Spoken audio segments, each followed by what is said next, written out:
Jimmy Ott and Charles Hannegriff. Yeah, for some reason or another, you sound a little taller on radio. Is it live? Is it live? Is it live? From Chris's Specialty Foods on Highland Road across from Rufino's. Welcome to the Monday edition of Live Lunch. 145 ESPN Baton Rouge. Charles Hannegriff, Jimmy Ott, Max Gotro here with you. Jordan Kinch's back in the studio. Bright, sunshiny, and cold day here in the capital city. Glad that you're with us. It's fitting that it's cold today since we start with hockey, which we never do for obvious reasons. Lead with a hockey game, but you don't remember those 80s, the 1980 shows, Charlie, we were doing? We just missed it by a little bit, with the day of the Gretzky trade or the Miracle on Ice. No, I don't remember doing those, but I remember. It's one of those, I think, moments that you kind of remember where you were and where you were watching the game. I remember where I was in '80 watching that game. I was 9 years old. Okay, I was watching with my parents. We watched the game together, and that didn't happen very often in our house. My parents aren't sports fans. We sat down and we watched that game. And yesterday, sitting there with my wife watching this game, and needless to say, she's not a gigantic hockey fan either, but it was compelling. It almost required you to watch. If you knew it was on and you knew it was going on, if you were on social media, certainly, but even if you weren't. If you pass that, this was compelling. This had everything you want in a sporting event. The stakes were the highest. You had players that were absolutely laying out. Couldn't possibly have cared more about what they were doing. And then you had a great hockey game. And then, of course, you had storylines after that. But this was the best of sports to me. Okay, this is everybody, even if you are not a hockey fan, the great Al Michaels' line, it doesn't matter whether you know a blue line from a clothesline, this game kind of means something. That's how it felt in '80. This might not be the Cold War going on, okay? The Canadians aren't exactly the villains that the Russians were in '80, but this demanded your attention. If you knew it was on, it demanded your attention. And then the way it finished, you had a great, like in '80, you had a great goaltender, Jim Craig, Connor Hellebuck. In '80, Aruzioni, the captain, scored what ended up being the winning goal. Now, it wasn't in overtime like this, against the Soviets. Pretty late, though. It was in the third period. Oh, yeah. It was 10 minutes to go, as a matter of fact. It was 10? And the reason I remember that is because in the documentaries, they're like, we had to hold the Russians off for 10 minutes, right. And, it's an eternity. And then, this time it's Jack Hughes. In '80, you had, to me, there were like two iconic pictures. One of them was immediately at the Zeros, the American kids raising their hands. Sports Illustrated put it on the cover, and if I'm not mistaken, Jimmy, they put it on the cover without any words. They just put the picture there of the Americans with their hands in the air and the Russians behind them having lost. And Jim Craig, with the American flag draped around his shoulders, looking for his dad in the stands. Because his mom after the Finland game? That was after the Russians game. Okay. But he had the flag on his shoulders after the Russian game? No, that must have been after the Finland game. But I remember him looking. It's kind of bad karma to do that before when you got right. You're right. It was after the Finland game. But I remember him looking, because the Olympics are about stories, right? Okay, and this game afterwards, there was an awful lot of talking about Johnny Gaudreau, and when they brought his kids down there, I mean, if you didn't feel that was unbelievable. But I remember Jim Craig looking for his dad because his mom had recently passed, and his mom was the one that wanted him to play in the Olympics, and she was like, don't go pro until after you play in the Olympics, and that was a big deal. And I remember Craig looking for his dad in the stands who was watching the game, and then, you get Johnny Gaudreau's kids go down for the picture, and they're bringing his jersey around. I mean, this was heavy stuff, man. It's been a lot of it, Charlie. Yeah, and I know this was the last one. This was the end. It's been a lot of it. You say it's about stories, and I mean, I get that, but I think maybe why, and I've been telling you this for a couple of weeks now, why I've been really, really enjoying it so much more, even on some of the coverage tape delayed, is because, well, is Peterson trying or not for Kansas today? I don't know. Well, he played, but, load management. Is this team playing? Are they really trying in the NBA All-Star game? There's so much of that. Are they tanking? Is this team tanking? The whole thing. I don't care for the Olympic team, to the skiers. These people are competing their asses off. I mean, they are. I mean, the dude just lost a few teeth, man. That'll be the picture we remember, right? Hughes, well, a few of them, but Hughes with no teeth, bleeding from the mouth, flag draped around his shoulders, game-winning goal. But NBC also is just even on their – because it's the time difference challenge in the era where everybody knows the results. It's hard to hide from those results if you care about them. They just did an incredible job of sort of doing the right amount of editing for their primetime shows. Yeah. It wasn't like golf where, hey, we hadn't seen this golfer for his last 40 shots, but let's take a look at 15. Oh, he holds it in. I mean, it's so predictable, man. Yeah. But they showed enough of them, and they showed it in real-time announcing, and it was just, and Tariq's a star in this. I mean, he was a star. He had some tough interviews, man. The skier who won the slalom, the girl, Scheffler, and her deal was, she had lost her dad, and she was, balling over, and dad, so just kind of, he had it in studio with her last night, and she's a tough interview. She's just a complicated person in the overthinking, but talking about where the stress and the pressure of these Olympics were such a storyline that bled over from sport to sport. How the girl, the quad god, I mean, he blows it out the water for the team, but the individual, he can't even attempt a quad. He was so bad, and the pressure got to him. And then the female, Alyssa Liu, I think is her name, she's like, no, she went and did other things, so she had balance in her life. So it wasn't all or nothing for her. She just wanted to go skate. And the lack of stress led her to pressure. So the girl did say, is it Schiffer, the slalom? Schifrin. Schiffer. Michaela Schifrin. Yeah, and so she says, maybe there'll be a shift. If there's too much, you maybe have a little bit of a life outside of training.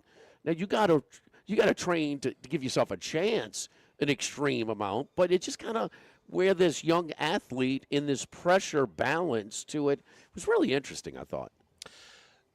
So much compelling stuff. There wasn't no pressure in them cats on the skates yesterday morning, though. They were knocking the hell out of each other. But, I mean, tell me if I'm wrong. So I'm trying to take this sport into something that we're much more we're much more trained, we're much more knowledgeable of. Is this a football game where a team outgains a team by 170 yards and loses? In the red zone multiple times more, yeah. And is it because of the shot difference? Is it a baseball game where, man, we hit 5 line drives just right at people? We left 17 people on base, or one of those deals. Something like that. I'm trying to, and I'm not a hockey person.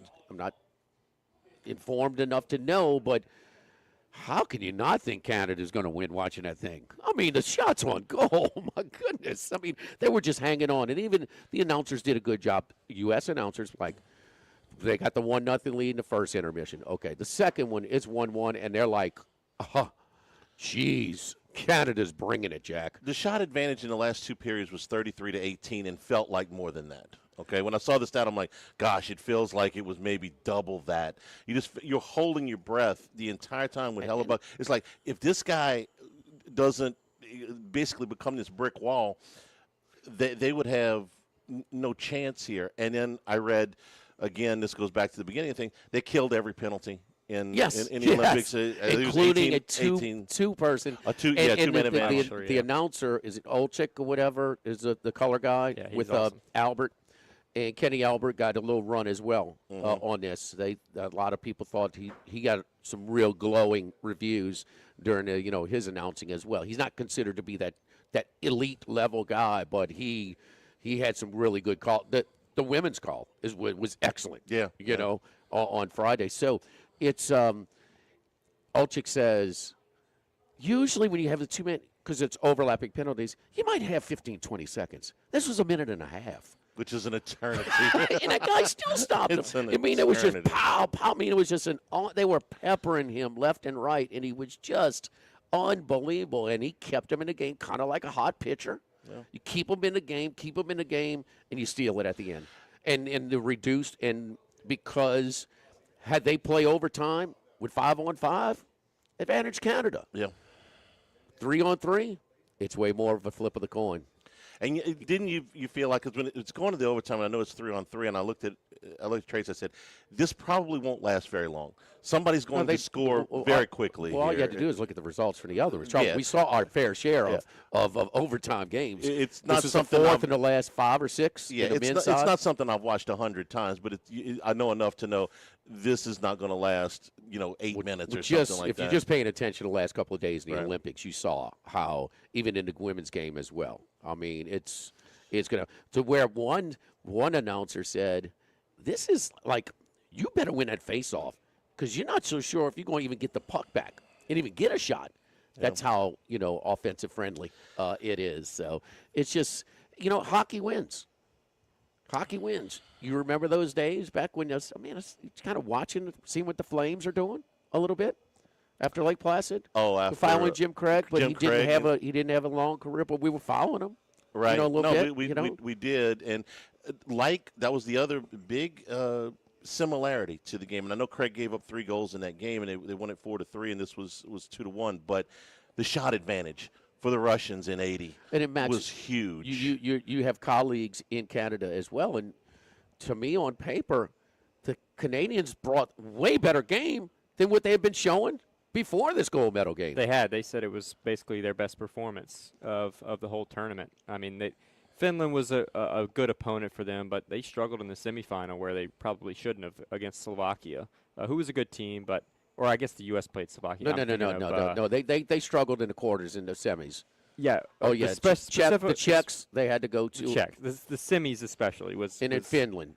Yeah, Finland, they weren't as bad about that because they were losing late, Max. They were, but Finland was a good team, and they actually thought it was another performance like that where their offense was good. They just didn't find the net. Finland is good, but you play with fire enough. They were just skating by. They were down late. They had to go to, this is what our hockey guys like Randy McKay come and tell us. He said, look, Czechs got 2 good goalies that might keep them in the games. And the second time they did, the first time they got routed, if you remember, by Canada. But the second time they had the lead late, so they had to get a goal to tie it and a goal to win it very, very late in the semifinal. So you kind of,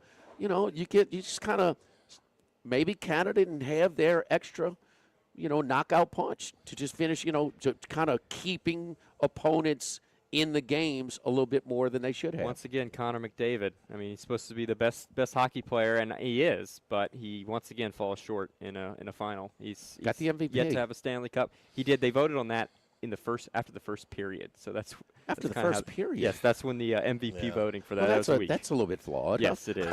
I would say so. And maybe we want to see the outcome of that game. We've seen that. We've seen that catch us before. Warren Morris didn't win the MVP in the '96 series either. We voted in the 7th inning. Okay, you remember that?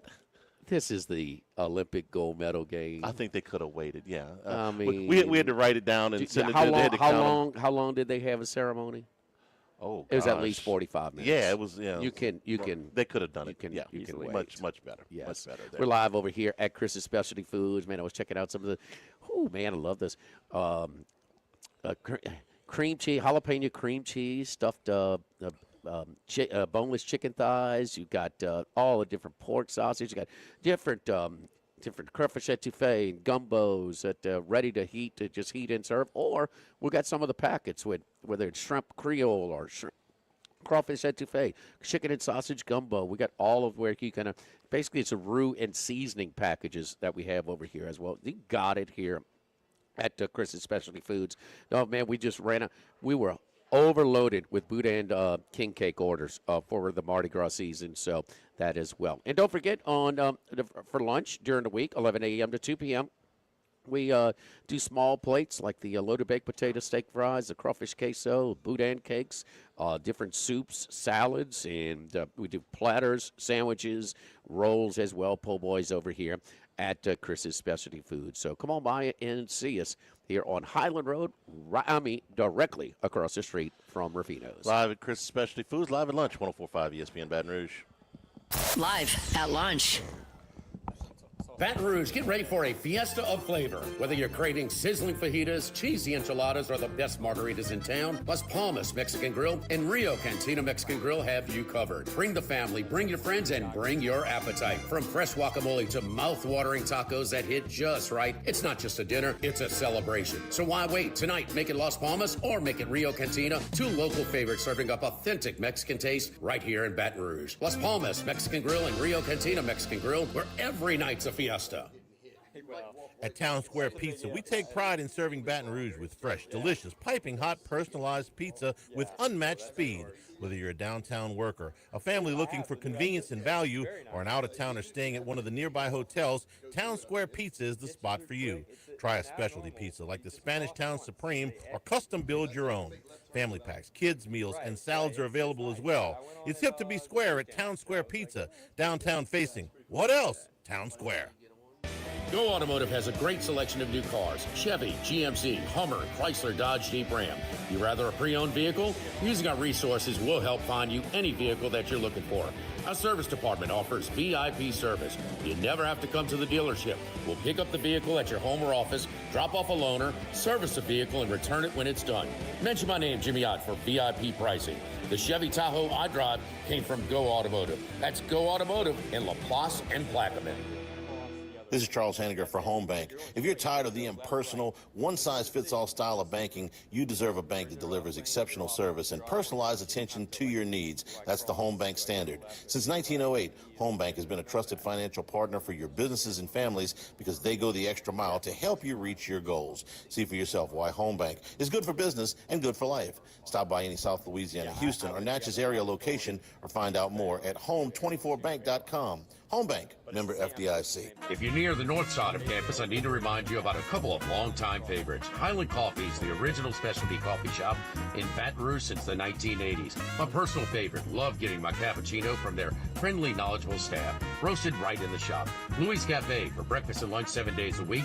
The Mitchell omelet, Cajun hash browns, Big Cheesy Lou, all served up in that famous open kitchen atmosphere. In Tigertown since 1941. A couple of great spots, Highland Coffees and Louis Cafe, just outside the north gates of LSU. 1950, Phil's Oyster Bar started on Government Street. Then Gus Piazza took over in the 70s, and now his son Anthony is taking it to another level at the current location in South Downs. It's always been a Baton Rouge landmark. Seafood, oysters, po' boys, burgers, and more, all served up in an atmosphere full of sports nostalgia and tons of TVs to catch all the games. Seafood gumbo, crawfish cheesecake, or my favorite, the meatball quesadilla to start. Check out dinner and bar specials at philsoysterbar.com. You know we bleed purple and gold at Phil's Oyster Bar in the South Downs Shopping Center. Since the 1930s, Supreme Rice has delighted their customers for all of your favorite South Louisiana dishes. Whether you like the brown, long grain, medium grain, jasmine, or the new parboiled rice, Supreme Rice makes your favorite dishes even better. They even have a healthy low glycemic rice, a great option for diabetics and those who have high insulin resistance.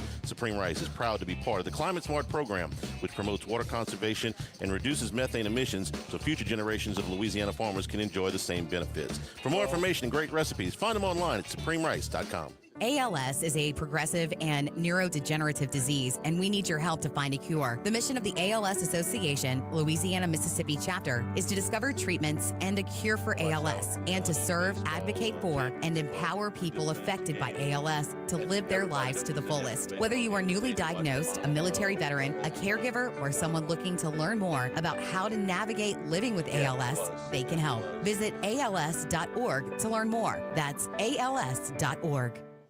Louisiana, you've got a new home for coverage of LSU, the New Orleans Saints, and the Southeastern Conference. LouisianaSports.net. LouisianaSports.net. Feature stories, opinion columns, recruiting updates, in-game reports. And it's all free. No paywalls, no annoying pop-up ads, no recurring subscriptions. Just the content you crave. From the folks that bring you 104.5 ESPN Baton Rouge, it's LouisianaSports.net. 104.5 ESPN Baton Rouge.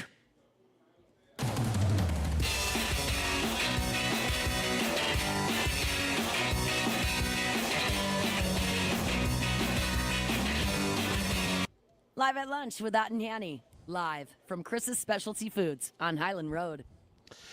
Remember, you can always get the show on demand, 1045ESPN.com, LouisianaSports.net. New Handycast coming your way this afternoon. Podcast on LSU baseball. It's brought to you by, on YouTube, brought to you by Supreme Rice and SupremeRice.com, celebrating 90 years in business here in 2026 and supporting our Louisiana farmers. Go to SupremeRice.com. Jimmy, we had the rare double on Saturday, 1 versus 3 and 2 versus 4 in college basketball.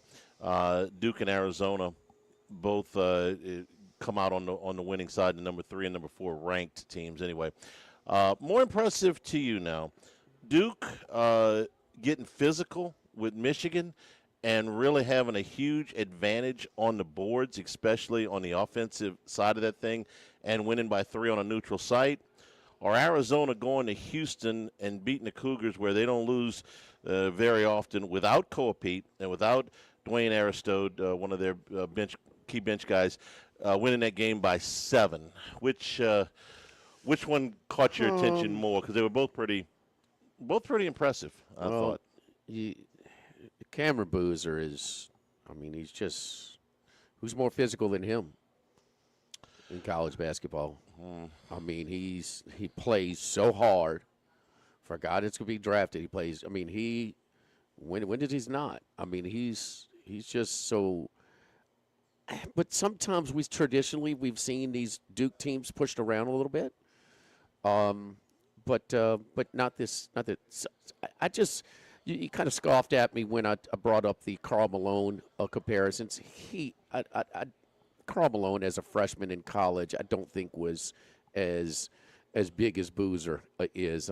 So he's just a different guy, man. And we know because of his pedigree, we know because of his dad, and him playing at Duke. So the playing for Duke means something, even if it's going to be just 1 year.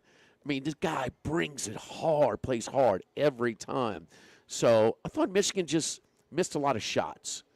And I think that was sort of the theme for both teams in the losers in a game. Michigan, 6 of 25 from three-point range in their game. And, Houston scored in the 60s at 66, and they finished, 8 for 26 from three-point range.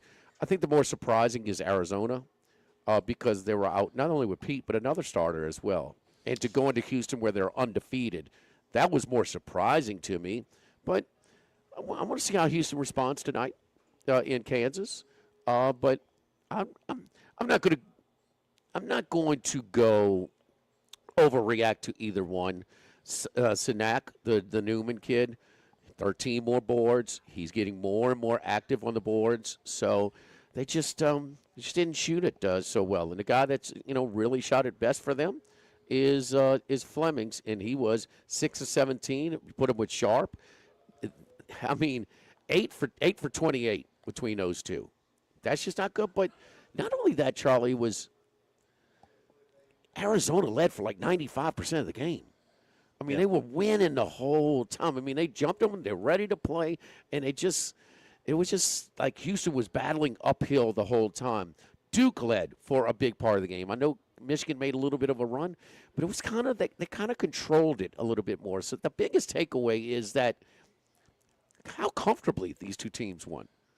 Because I really expected Arizona to go into a tough spot. They were not playing well coming into the game. They lost 2 of 3 and failed to cover all 3 of those. Yeah, Houston. I don't know. What do you think? Well, let me talk about Boozer first, because I don't remember you bringing up Karl Malone and me scoffing. Well, we're talking about you said, well, Karl Malone was this big and this big, and well, deeper into his career. Yeah, but I mean, I'm saying if I'm going to think about a Peterson, I got a guy that's going to play hard. I think he's going to be I might be dumb, but less of a load management concern. Okay, Yeah. I think he'll play through a little aches and pains, and I just think he set himself up to be a compiler and to pay a very long career in the NBA where he's going to compile some pretty big numbers when it's all said and done. Here's what I think about Boozer as opposed to Malone. You know how big a Malone fan I am. Boozer is so much better a shooter at this point of his career. Most players are, though. Oh, okay, you know what I mean? But this is drastic, and I'm going to go to the free throw line where we can kind of compare apples to apples. I'm a big believer in that. Karl Malone was a 48% free throw shooter as a rookie, okay? Oh, wow. Now this is – he played 4 years at Louisiana Tech, so I'm guessing when he was a rookie at Utah, he's somewhere around 23 years old. Boozer's what, 19? What's he shooting from the line? 75%. Yeah. Okay. Yeah, like 78% for a big. That's 7-footers with Karl Anthony Towns. Had the highest free throw percentage for a 7-foot freshman ever. He's not 7 feet, but he's 6'10". Right. I shortchanged him 77%. Excuse me. And he's shooting 40% from three-point range. Malone did not even attempt a three-point shot until his 4th year in the NBA. So Boozer's offensive – now, Malone was a brute, okay, and his field goal percentage was good because he got a lot of his points in the paint. He just overpowered people. But as far as the offensive skill at the same point in their careers, Boozer is much more I'm going to tell you, though, go pull up a freshman picture of Karl Malone in Ruston. I bet this guy's thicker. Oh, yeah. He's listed at 250 pounds. I don't think Malone weighed 250 as a freshman at La Tech. No. I mean, now, when he got to Utah, you remember the guy at the end of his career. I mean, he was a looked like an bodybuilder, Adonis. almost. But that was much later. He had just the right amount, though. Yeah. You know what I mean? To where it wouldn't take away from his flexibility and his agility. But and when you talk about that, Boozer is closest to his ceiling right now. I get that because he's so developed physically and, like you're talking about, his skill level. 77% for a freshman in college is unbelievable for a 6'10" guy. That's even that's historic, almost. Okay, I just think that the league where you're getting a guy who's going to play every night. I mean, what would Karl Malone do now? In the load management era. I mean, he'd really just destroy people. Huh? I mean, Max, you were down there Friday night. Huh? You see, when Zion Williamson on the offensive end, that's not his problem. They can't handle him. Mm-hmm. They don't even want to guard him. I mean, he just goes through them. You know, he's so physical. He's not a Zion Williamson, but damn it, man, he brings it every freaking night. And I'll tell you one thing he won on Saturday night. He won the Player of the Year. He's getting it. And I have no problem. No, with that. I don't either. I don't either. He should. I'll tell you who he reminds me a lot of. It's another Duke guy. He reminds me a lot of Elton Brand. And Brand was about the same size as him. It also had, if you want to call it, tweener problems in the NBA. He was the first pick in the draft. And he was an all-star a couple of times, but he was never a superstar. Major difference, though. Go ahead. Major difference. Brand was a back-to-the-goal player. He was. The game was different. Boozer is a face-to-basket player. Yeah. Now, he will back you down and post you up sometimes, but no, it's just these guys, the bigger players are just – they start playing like that in middle school, Charlie. Facing the basket. The very few Brand his whole game was back to the basket. I mean, big old backside. He can back you down pretty deep. And he was playing in the late 90s. And he had some soft hands. He did. He was playing in the late 90s, and his NBA career started right about 2000, 2001. And he was a good player for a long time. Was he a superstar? No. Oh, he was a dominant college player. He was a great college player. Dominant. First pick. Yeah. And he was a good NBA player for a long time. And a couple of years, he made a couple All-Star teams. I think Boozer has higher upside than he, and he may not be the first pick in the draft, but he's going to be in the top, 2 or 3. It had Brand because of his hands. Had he come up in this era, he might have been more proficient. He would have definitely been more proficient. Just a matter of how much. Yeah. But Boozer is like he's just he works on his game. You ain't got to worry about him. I'm not a Duke guy, but this is he's got such a strong foundation from his dad. You know, it just seems like he's still enjoying it. It's not like where it's just almost work. Where it just seems like it's a real nice balance. And you know what? I'd venture to say he probably even goes to class. You know. I know he goes to the floor. He averages 33 minutes a game, and the only reason he doesn't average more than that is because they've blown so many people out. So. Guess what? If you're hitting at something, our boy Peterson played 32 Saturday. Well, so what would one out of every? I'm waiting for the new theory of the week, but I mean we gotta pivot a little bit because when he came in the game, there was a spot in the game where he was. I think it was like 30 minutes in. He played like 15 minutes. Yeah. And then he played or something. He played the end of the game, the whole game when Cincinnati really pulled away. Right. So they were at their weakest with him on the court. Self is coaching two different teams now. The one with him and the one without. He gonna play tonight. Houston's coming to town. Kind of a big game. He gonna play? Ask his agent. Yeah. Right. Yeah.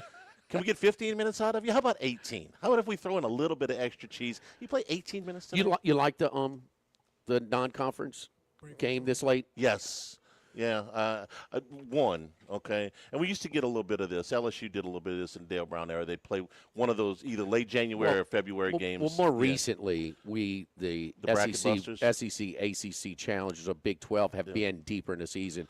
It was like February when Buddy Hield in Oklahoma came here to play against Ben Simmons. Okay, they can move it back later, but all the travel and I don't know, maybe the size of the conferences and the more of the travel has restricted it. I'm not sure, but this is a creative way to kind of make some money for your program to put in your player budget. Yeah, and both teams, they had over 20,000 there. They got a nice chunk, nice split from the ESPN as well. I'm matchups like this. I'm all for it. Got to be good though. You do have to be good. You gotta have a little foresight to see who's going to be in the position to play in these games. Chad Reynolds, a legacy title for all of your real estate closings. 296-0060, full service title company servicing all of South Louisiana. Ashley Donald, Adrian Galata, Michael Platt, Marina Haynes, Natalie and Bradford Smith, buying, building, refinancing.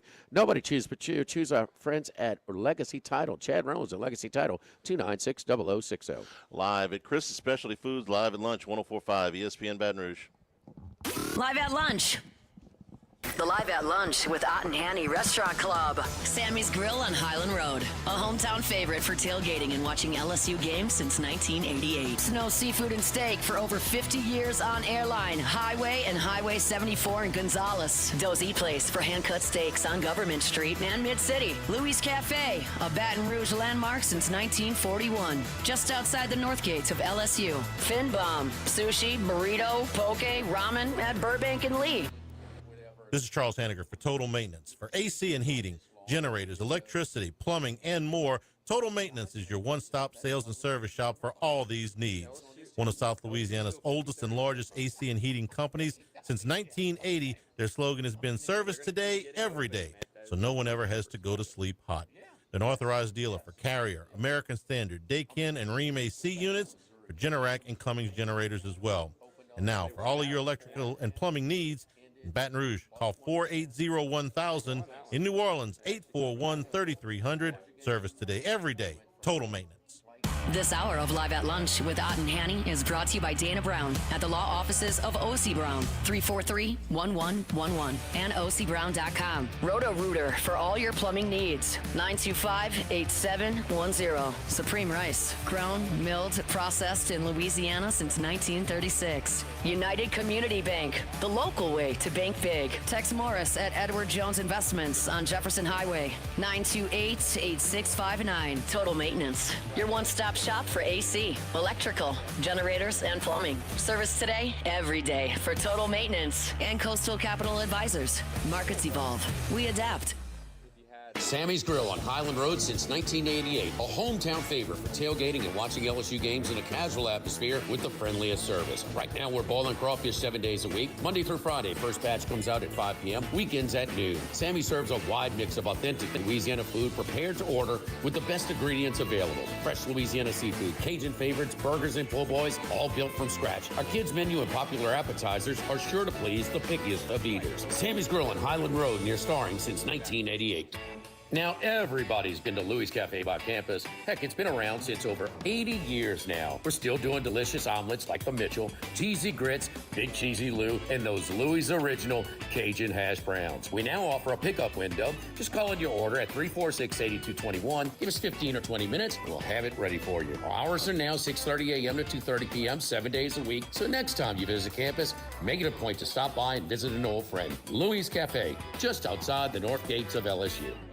This is Charles Hanniger for Coastal Capital Advisors, your full-service financial planners. When it comes to retirement, there are no two situations alike. So Coastal Capital Advisors will work with you, your business partners, your legal team, and tax professionals to make sure those goals are achieved. Coastal Capital Advisors will work for you. I know, because they work for me. For more information, contact Philip Fontenot and his great staff at 337-981-1376 or online at coastalcapitaladv.com. Advisory services provided by New Age Advisors, LLC, doing business as Coastal Capital Advisors as a registered investment advisor. Securities offered through New Edge Securities, Inc., member FINRA, SIPC. ALS is a progressive and neurodegenerative disease, and we need your help to find a cure. The mission of the ALS Association, Louisiana, Mississippi chapter, is to discover treatments and a cure for ALS, and to serve, advocate for, and empower people affected by ALS to live their lives to the fullest. Whether you are newly diagnosed, a military veteran, a caregiver, or someone looking to learn more about how to navigate living with ALS, they can help. Visit als.org to learn more. That's als.org.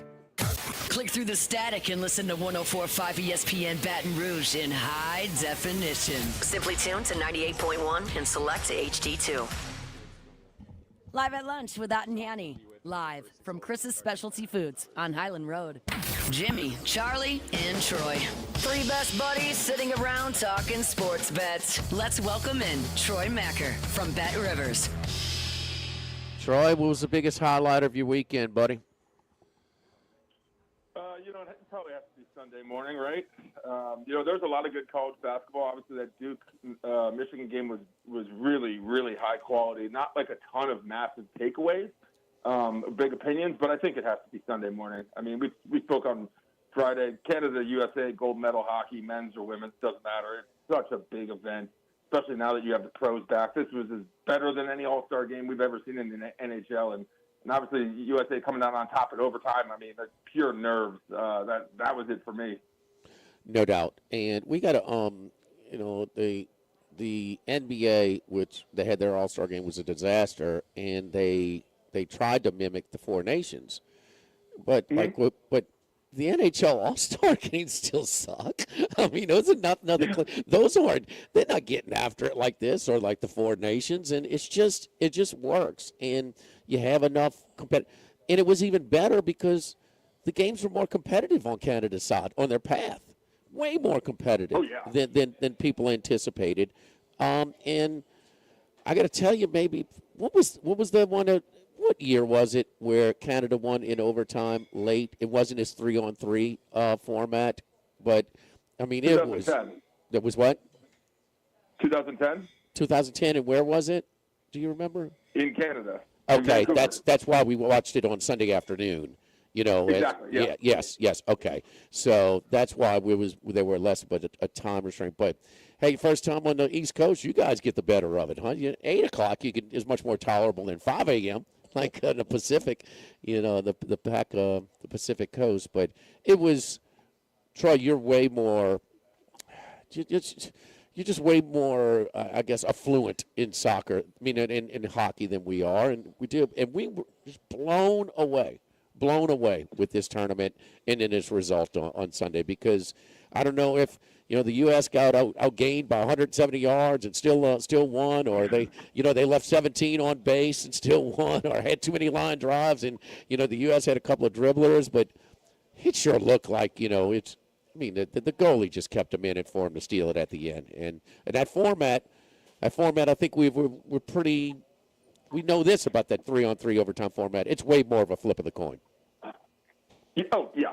It is less legitimate, I think, especially if you don't win. I know to our friends up north, they're not very happy with the 3-on-3, but make no mistake, this is not something they just added for this Olympics.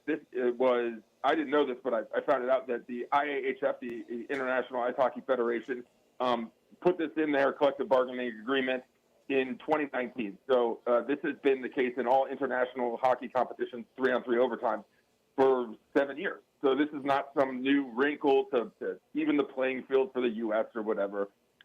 Two important notes. First, from the game and kind of a little inside hockey, even though I'm not, not super keen on it in terms of my in-depth knowledge. But there are two things. Is one, the power play. Canada has that 5-on-3. If you can't score there, if your power play isn't performing, that's bad news. And the biggest thing, and it wasn't just from this game, but the entire tournament, is Jordan Binnington was not great. He had a couple good saves, certainly, kept Canada in it, but he was not playing world class. And the goal he gave up was a tough goal, obviously giving up, a pass from across the ice, but he was outplayed by pretty much every goalie. And now the other goalies stood on their head. Obviously, Hellebuyck played sensational, but goalkeeping and power plays is what really won the game for the U.S. and lost it. And we took more money on both of the Four Nations USA-Canada games than we did on this gold medal final. And I think this is my speculation.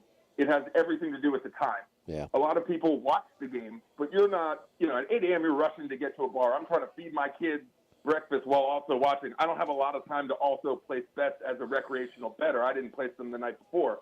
So I think while the viewership was up, there wasn't a lot of time for people to settle in and place bets as you would for that second Four Nations game that once all those fights broke out in the first game, we had 4 days to get ready for this and to bet on it. The Four Nations game where was the setting there? Where did they play that? Well, they moved that tournament from the U.S. and Canada, but I think the final was in Canada, I believe. Okay, is it okay? Toronto, I think. Yeah. So it was on a prime time. I mean, it was more. It fit into this time zone. It was a Friday night or Saturday night game. Yeah. Yeah. Yeah, you guys were in New York, Yeah, right? we were So at it was a at bar. night. It was at night. It was after a Knicks game. We were watching overtime. On a Friday or Saturday night? Yeah. Yeah, so, I mean, it's, prime time. So, I mean, this thing had to overcome that. But this is one where the TV viewership is not, the handle is not going to match the TV viewership, and just because of the time. And the viewership only had to gain as it was close the whole time. As you're getting up in the morning and kind of, I'm sure it picked up. It gained viewers as it went deeper into it. So, I mean, yes, they can't be playing, 30 minutes of overtime. I mean, how many teeth would be missing, from these players? I mean, you're knocking out enough teeth in this whole thing. But you found the right thing, man, where today's professional athletes care. I mean, these jokers care out there. It is the emotion. It was just the competitive, man. They are getting after it. And we don't have to be, have a PhD in hockey to figure that out. Yeah, and I think, you can't replicate that in the NBA or in baseball, obviously not in American football, but you can replicate it in hockey. And, I went to a boarding school up in Connecticut, and our hockey team was excellent. And I played basketball, but I went to every hockey game, and we probably had 8 guys from Canada on our team. Most of the teams did.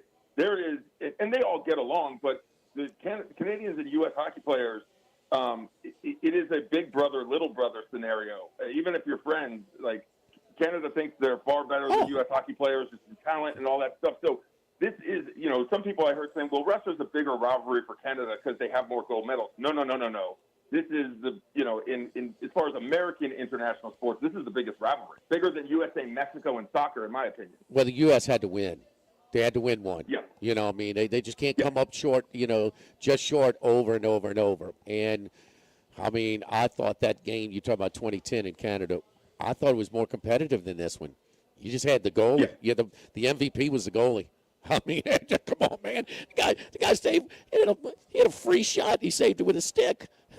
I mean, try that. Try and replicate that 100 times. See how many times that happens. Unbelievable. And how about the? Did you catch, Charlie, the video, the audio of NBC? The coach. Oh, he's going to score for us. Did y'all see that? No, I didn't. The kid. I did not. No. Yeah, the kid who scored. It was a late night. They kind of gathering all this stuff. They didn't show it the actual game. This was more the late night. Okay, no. Over time, they caught him, and he said, no, because they left him on.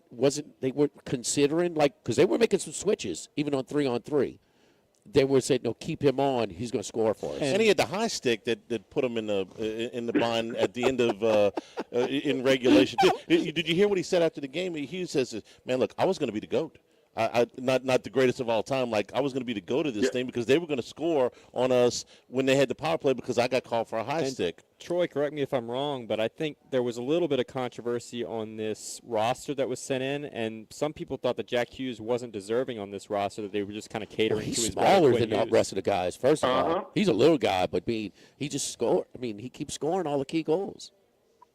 Yeah, there was two, Jason Robertson of the Dallas Stars and Jack Hughes. Yeah, because of Quinn Hughes, and there was some controversy on the roster for the Canadian side as well as it related to their defense.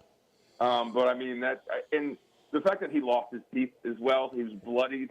I mean that's what we think. That those photos, they were wearing the old uniforms, like we will never have a 1980 Miracle on Ice. It was obviously, 46 years to the day. But, like, this was a classic, original six-style hockey game. And, if you put it on, at 2:30 in the afternoon, I think it's even bigger. But, you can only do so much, obviously, with the closing ceremonies at night. But I still think 2010 was the greatest hockey game I've ever seen, but this was damn good. Best hockey game I've seen. I think it was better than either of the Four Nations games. But obviously without the fighting, that really brought in another level. But I could watch Canada and USA play every day. But the thing is, stakes. Stakes matters. It's why you can try to replicate this in an All-Star game. It won't ever work because of stakes. You can say home field advantage for the World Series for the winner of this game in the MLB All-Star game. That's not real stakes, So stakes matter in sports. And that's why my favorite type of sporting event is a big game where something's on the line. Well, like I said on Friday, give us the easier path. We don't want the Canadians in the final. You get more rewarded. So it's just. Do you think those bars are packed at the USA Finland at 7:30 in the morning? I don't know about that. No, of course. No. This is. It's and it's their thing that they can pride themselves on. There's no doubt, but this is a little shot to their pride. There's no doubt about it. Anything stick out the rest? College basketball, the Olympics, and now that we've kind of put the Olympics to rest, and what was it, a record Olympics in handle? Yeah, it was. And especially is what I would equate to large bets. I think I said this on Monday, but we took more large bets on this Olympics than even the last Summer Olympics. And you're talking about a Summer Olympics that includes men and women's basketball, where, it's similarly, we took a lot of money on USA to cover games, both men and women's in basketball. And we took a lot of large bets on the obscure alpine sports, the figure skating. We took some large bets. So it was very, very profitable. Wow. And it was, a very good Olympics. And it should be gearing up for a good 2028 here in L.A.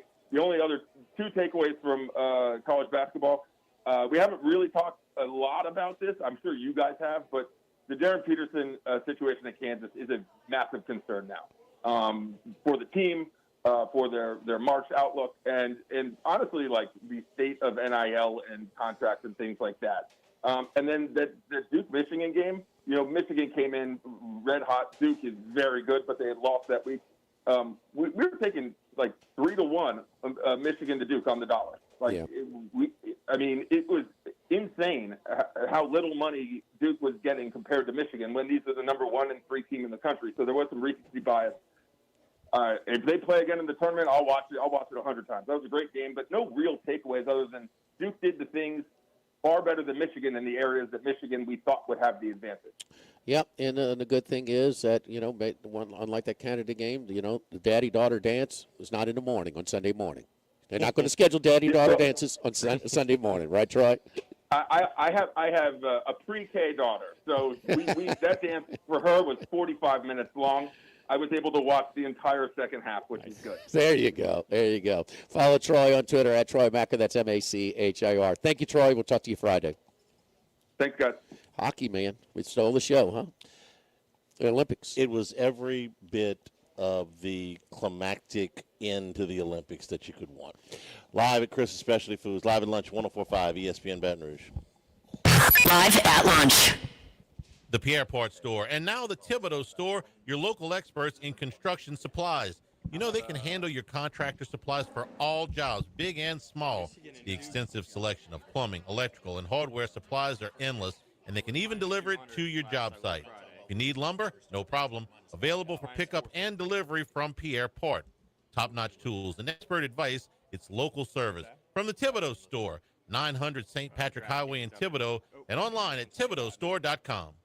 Attention vehicle owners. Before you trade your transportation, let K&M Automotive give your vehicle a new lease on life with a remanufactured product from Jasper Engines and Transmissions. A Jasper remanufactured engine, transmission, or differential will extend your vehicle's life, giving you the extra cash to do the things you really enjoy. And Jasper offers a 3-year, 100,000-mile nationwide parts and labor warranty. K&M Automotive, 636-2875. That's K&M Automotive, Siegen near Perkins.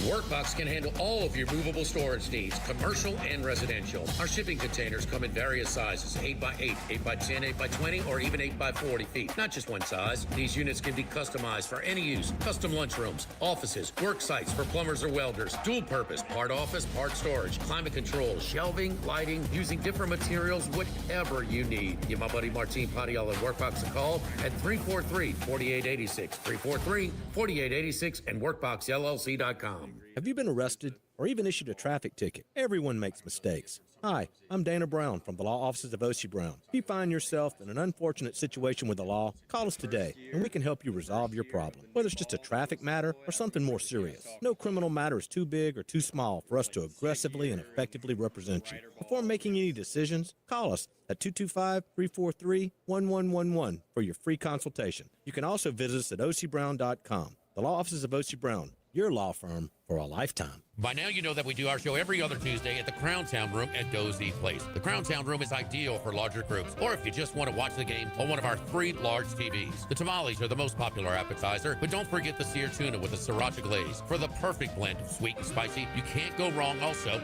with the flash-fried oysters or the shrimp. The porterhouse is the perfect steak to share. Strip on one side, filet on the other, prepared at different temps if you like, bone in to maximize flavor. Doe's Eat Place on Government Street, just off Acadian in the heart of Mid-City. This is Charles Henniger for Home Bank. If you're tired of the impersonal, one-size-fits-all style of banking, you deserve a bank that delivers exceptional service and personalized attention to your needs. That's the Home Bank standard. Since 1908, Home Bank has been a trusted financial partner for your businesses and families because they go the extra mile to help you reach your goals. See for yourself why Home Bank is good for business and good for life. Stop by any South Louisiana, Houston, or Natchez area location or find out more at home24bank.com. Home Bank, member FDIC.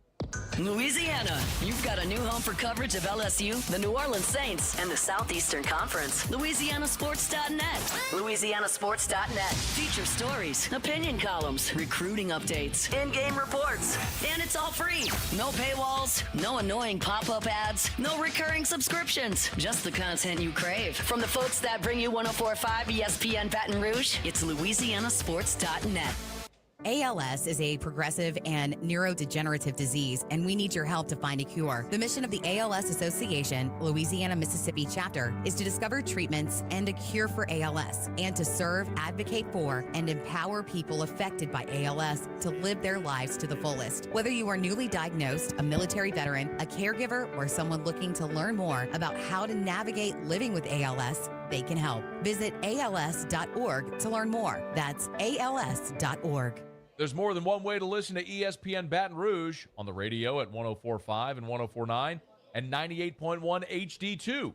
Online at 1045ESPN.com and with the free ESPN Baton Rouge mobile app powered by Bayou Ford. Follow us on Twitter and Facebook at 1045 ESPN and on Instagram at ESPN 1045. For a look behind the scenes, highlights from our shows, a chance to participate in exclusive contests, and more with 1045 ESPN Baton Rouge. 1045 ESPN Baton Rouge.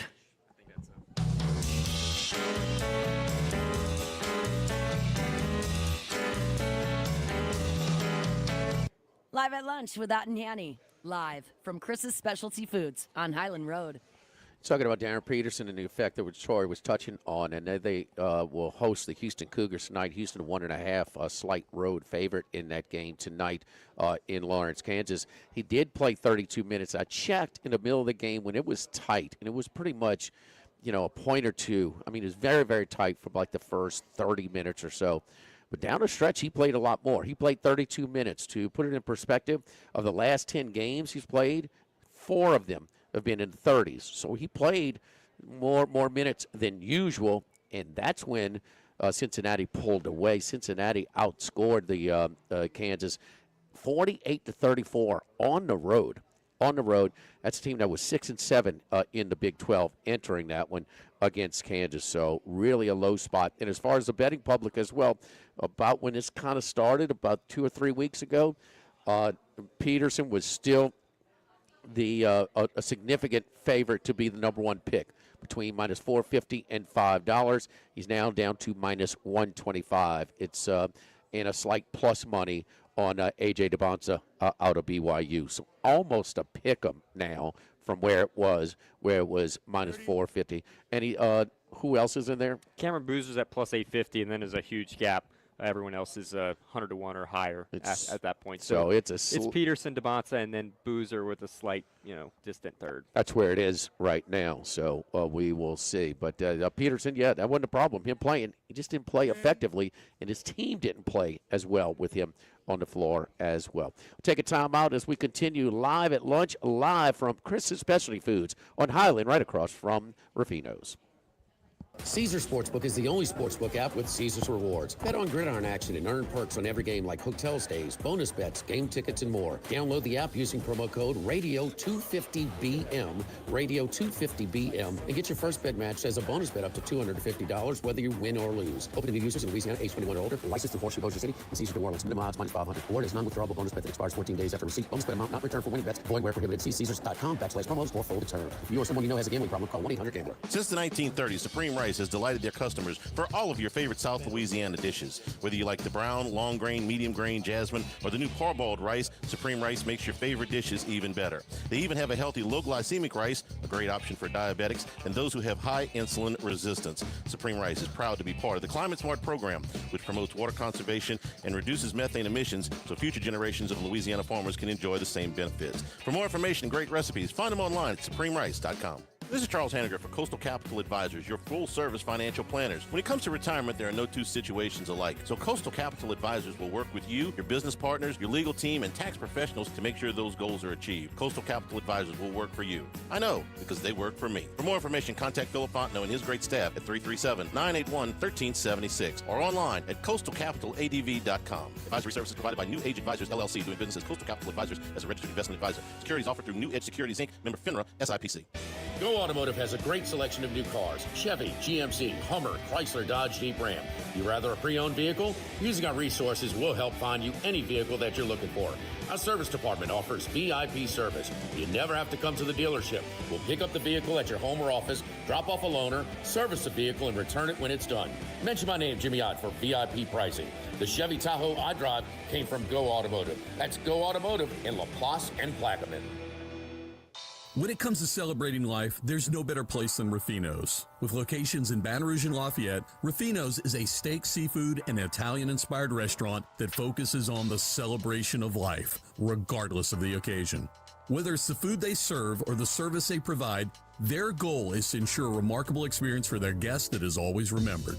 To view our menu, visit Rufino'sRestaurant.com. Rufino's, where Louisiana comes to celebrate life. This is Charles Hanniger for Total Maintenance. For AC and heating, generators, electricity, plumbing, and more, Total Maintenance is your one-stop sales and service shop for all these needs. One of South Louisiana's oldest and largest AC and heating companies. Since 1980, their slogan has been service today, every day, so no one ever has to go to sleep hot. They're an authorized dealer for Carrier, American Standard, Daikin, and Rheem AC units, for Generac and Cummins generators as well. And now, for all of your electrical and plumbing needs, in Baton Rouge, call 480-1000. In New Orleans, 841-3300. Service today, every day. Total Maintenance. Running a business can be difficult enough without the right relationship with your bank.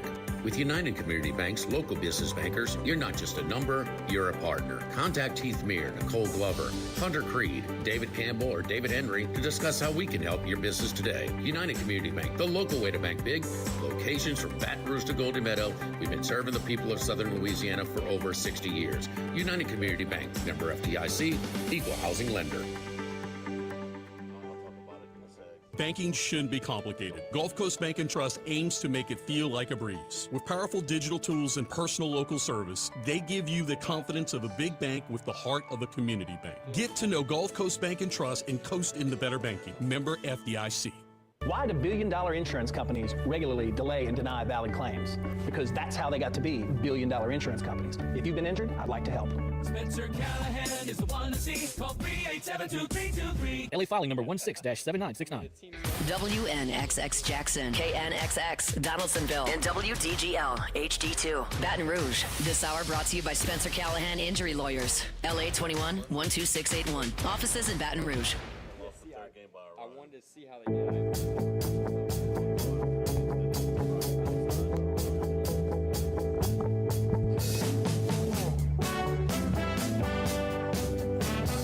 Live at lunch with Ott and Hanny. Live from Chris's Specialty Foods on Highland Road.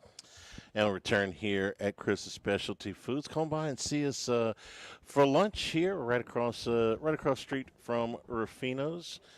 What you got your eye on there, James? Oh, I don't know, Charlie. You know, one of the things about the Reuben sandwich over here, it's made with brisket that they do. So, man, that's a kind of a different twist on that, a little southern twist on that. So, I mean, I don't know, man. I'm not sure. I might just, get just a little blackened chicken Caesar wrap. I might go with today. It's pretty good. Something, like that. Maybe a cup of chicken and sausage gumbo with it. And when we come over here, it's very hard. More times than not, getting that boudin stuffed chicken to take home and cook tonight. You can get it stuffed with spinach, with boudin, with rice dressing. There's a lot of different kinds. I like the crawfish. The crawfish is stuff, outstanding. Crawfish and rice, stuffed. So very, very, very, very good. All right, LSU in Jacksonville this past weekend. The Live Like Lou Jacksonville Classic played Indiana, Notre Dame, and Central Florida. LSU won all three games in the series to go to 8-0 on the season. Through 8 games, what we can see about LSU is that you've got offensive options from 1 to 9 in this thing. He's got, not only does he have superstars, and he's got some power bats in his lineup. It's a heavy left-handed lineup if he wants it to be. He can balance it more if he needs to from the right side. They never run very much, but they've got athletes in there. So they're not just, stagnant station to station baseball. I understand they have not faced the best of competition just yet. Indiana, through a kid named Tony Newbeck, who was at Missouri last year. Newbeck had a double-digit ERA at Missouri last year. The kid, Camden Wicker at UCF, was actually on the Wofford team that LSU played back at the regional at North Carolina a couple of years ago. There was another pitcher this weekend who started his career at Alabama. I guess everybody started their career somewhere else. So I understand that they haven't seen the best of the best arms just yet. But you score 97 runs in 8 games, you're doing something right. And they're slugging 633. So that is not in any way my my concern at this point. This team can hit, and I have no doubt that they'll continue to hit. It's about shaking out roles for LSU right now in the pitching staff, and you ask some kids to take the next step. Kason Evans, who was outstanding for LSU a year ago, I thought was better in his second. We call it Friday night. It was Friday afternoon. Friday outing as opposed to the first one. The strikeout total is still up, so he's still missing a lot of at-bats. The one inning that he ran into trouble with, you had an error, you had a couple of infield hits, and a couple of walks. Now, the walks are bad. The rest of it, it's not like he got, run out of the park. There were just, some balls that kind of rolled into no man's land, and then the error really did hurt. Other than that, I thought he was okay. Gavin Guidry was strong once again. He's off to a terrific start. When a kid's coming back from an injury, like a back injury, you never really know. For Guidry, the breaking ball's working. Not only is the big breaking ball working, but that cutter is better than the last time we saw him. The fastball's always been, probably his second best pitch, but it's not bad right now. And he struck out 11 and hadn't walked anybody in 5 1/3 innings. So I'm very encouraged by what we've seen out of Gavin Guidry. And Cooper Moore had another good start. He was Kansas's best pitcher a year ago, but most of those starts were not on Friday night, so he settled into the Saturday night role. He's got 17 strikeouts and 1 walk, so I'm going to love that. He's a classic power pitcher. He's got a wide variety of breaking stuff. He says he still throws 5 or 6 pitches. I can just tell you that the fastball is plenty good enough at 93, 94, and this guy throws strikes. I don't know that he's ever going to, go out there and look like a Cade Anderson or certainly not a Paul Skeens, but he's a strike thrower, and that's really all that you want. But the story of the weekend, I thought, was Sunday and William Schmidt. And if William Schmidt can continue to progress the way he has both in the fall and in the preseason practices and scrimmages to what we're seeing now, this was another very good step for him. Last week, what happened? Walks were up again, 3 in 4 innings. The walks were a problem last year. Yesterday, not so much. And not just with the lack of walks, but fewer 3-ball counts than a week ago. When it took him 93 pitches to get through 4 innings yesterday, it was 91 pitches to get through 5 innings. So this is better. And there were 2 spots in the ball game that I really liked for Schmidt. One of them was with runners at second and third and only 1 out. He reached back and got back-to-back strikeouts. The strikeouts are going to be there for him because he misses a lot of at-bats, and it's now 16 strikeouts in 9 innings. It's just, are you going to make that pitch, that killer pitch, when you have to, when there's runners in scoring position and less than 2 outs? So that was the one situation that he was in that I was really impressed that he got out of. And then the second one was just the fact that he did not walk multiple batters in yesterday's game and only gave up 3 hits. So I thought all of that was very good. Maverick Rizzi came in and pitched 2 good innings. Again, his walk total is a little bit higher than I'd like to see it, but one thing at a time.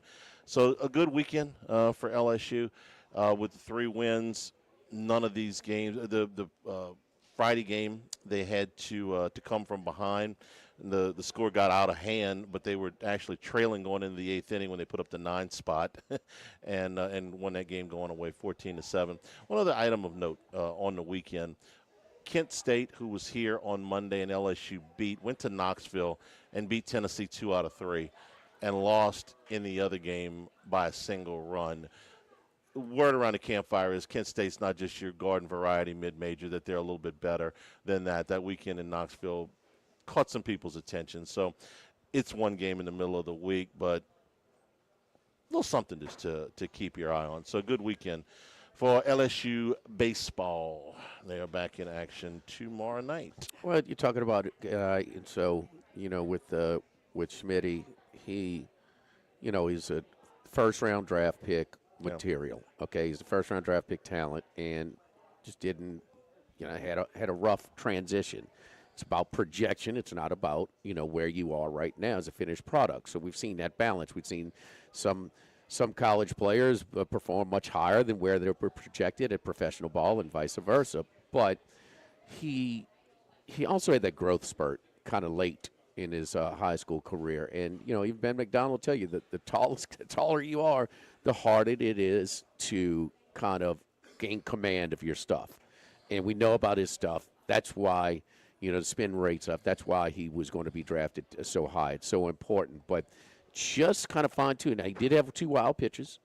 So, but you could see this kind of development happening before our eyes. And he is way more command of his stuff than he did a year ago.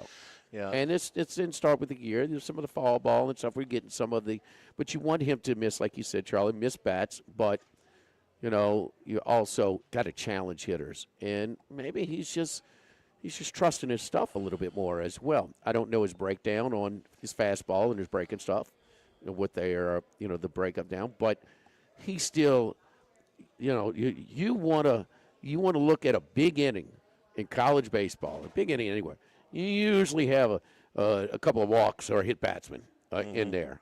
And so just trying to get it, there's no reason he should not trust his stuff. And so looks like that's what he's doing. And, 7 strikeouts to one walk yesterday. Take that every time. Yeah, it was a better ratio than the first game. It was 93 pitches and 91 and 53 strikes. Yesterday it was 57 to 91. So it's a little bit better in the total strikes. It wasn't quite as much as I thought at first glance because I had to go back and look at the other thing. And it was one base runner. It was a leadoff double. Guy got to third with 1 out, and he gets a couple of strikeouts to get out of it. So he worked out of trouble. We know his talent level. We know that if he hits his ceiling, man, look out. And I love the fact that they're able to throw him on Sunday. It's different. After everybody has settled in, you've seen the lineup go through twice. You're a little bit more relaxed. There's not that amped up, that tension that you have on Friday night. It's just so much different that he's able to settle in here on the Sundays. And you don't think it's just usually because not just for the starter, but you're also your bullpen is a little bit stressed by the time you get to Sunday? Yep. I mean, so it so is, this but, just, but you also have the advantage of you're going against the other number 3. I'm just guessing that with these bats, he's going to be pitching with a lot of leads on Sundays. It was about 10 years ago. LSU's playing Florida in the SEC tournament. And you know how it is. It's a lot of times LSU is just playing for a seeding, but they're going to host both rounds. But then you come up against Florida and wait, this is their 5th or 6th starter supposed to be, and it's A.J. Puck who's throwing 99 from the left side. Dane Dunning coming in. Well, guess what? Like Guess what? 6th guy. People are playing LSU. Really? This is their Sunday guy? Yeah. Yeah. Okay. This first-round pick. This is BS, man. Right. I mean, this guy gives up first-round money to throw on a Sunday for LSU. I mean, how embarrassment of the riches that Johnson has gone. He really does, and 3 of the guys that they really depended on a year ago have not come out of the gate all that strong. In Zach Cowan, Cooper Williams, and even Evans. Evans was better on Friday, but it's not exactly what we're expecting. It's different. That's exactly right. That's exactly right. They're all adjusting. And you know what? If it's not working, he can go back to it. Yeah. So Tigers at 8-0. And the other thing, Charlie, is by far, although they minus the first game where they were down in a 6th or 7th inning by a run before they exploded. The 8th. They were behind even more so. Yeah. These were non-competitive games, but this is certainly should be a stiffer competition in what they've seen so far. Milwaukee, even they should be better than Creighton. No, Central Florida's in Orlando. They've got a little baseball budget. They got they should be okay. And even the Notre Dame's a cold ass place. It's an hour from Chicago. It's cold as heck. Still, those teams have had decent programs. Indiana in Notre Dame as of late, and Central Florida playing in the Big 12 now. Their level of program, I think, has benefited from that. Yeah. Okay. Yeah. The Big 12, I think, is a quality baseball conference. I would have it. But they have to spend more on traveling now, so they do. That might offset the money. The money they're getting from the league is not like SEC or Big 10 money. So I just wonder if it. I don't know how much they're spending. I know they're playing against better teams now. I don't know how much. I know. As far as you draw, as far as the kids like prospects, they to be playing for an American program or a major, a Big 12 program, that makes a difference. I know some kids were recruited by Houston when they made that jump, and it kind of made a difference for them in the recruiting. But they were, in baseball, some of those Florida schools have been really good for a long time. I can remember going down there with one of Smoke Laval's teams. That would have been about 2004 or 2005 when LSU played against them.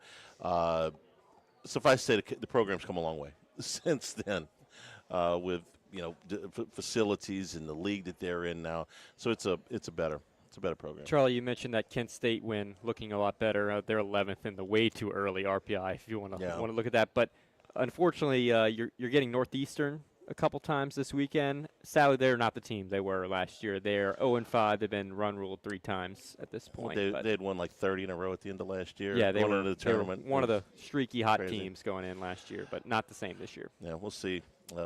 I'm not terribly worried about their RPIs, but yeah, I think if Kent State can go to Knoxville and win 2 out of 3 and be highly competitive in the other game, that's a really good showing. I just love to get one more test before you open up, against Vanderbilt. Don't you think Tennessee's program is going to dip without Vitello? Absolutely. It's just a matter of how much. Absolutely. Yeah, but they're still an SEC team. So if you go in there and you get 2 out of 3, no, there's still there's a lot of things in place to be good at Tennessee, but they lost their guy. Did you see him talking right before the Giants started spring training the other day? No. It was nostalgia lane, man. He didn't want to talk about the Giants at all. He just wanted to talk about college baseball. He's a college baseball guy. I think I can't think of many worse. The beat writers were incredulous. They're like, dude, you want to start talking about the Dodgers and the Padres, man. Tennessee's in your rearview mirror. Are you really into this? Rough start. He wanted to know who found out when he was getting the job and stuff. Yeah, he was it was rough start in terms of media training for kind him. of a bizarre press conference to open up spring training for the Giants. Well, that's why. I mean, he has not coached one day in professional baseball. Not one day. And so, I mean, this is kind of what you get. It's not just the piss and vinegar. Better calm down. Okay, because that nonsense ain't going to fly in major league level, and he's going to market. They don't want to hear about Tennessee. No, they could care less about college That's already baseball. setting up the criticism if they start having some issues. Then what are we doing with this college coach? I mean, and forever, you got to keep in mind, it's not that far in the rearview mirror that the arrogance from the major league level to the college level, it's tightened so much in the level of respect, the level of resources, the level of, just the whole, it is tightened. It is, college baseball has really gained so much ground on minor league baseball, so much, if not pass it up. But still, if you go act like that, no, I'm sorry. I mean, it was a little bit of, when Nick Saban talked about the NFL references, okay, I can listen to that. I don't want to hear East Lansing references. You watch way more Major League Baseball than me. Keep an eye on the Giants, Taylor. Just keep an eye. Just take a look. And that's a franchise, even with the big elephant in the room, the possible strike, the lockout strike, whatever you want, work stoppage that's coming up next year. This is a team that hasn't been super deep pockets and won 3 of them. They won 3 times. It's a proud franchise. It's well supported. They think they have a chance. Now they know they don't have a level playing field with the Giants. I mean, with the Dodgers. They get that, but that stuff continues. Yeah, that's only setting himself up for the criticism. We're brought to you by the Thibodeau Store. The Pierre Part Store also now open in LaRose and Lockport. Go to thethibodeaustore.com. Great specials on the website right now. 50% off of multiple Channel Lock brand items. Clamps, tripods, headlamps, flashlights, work lights, light duty bench, vices and clamps, all of that on special at the website right now.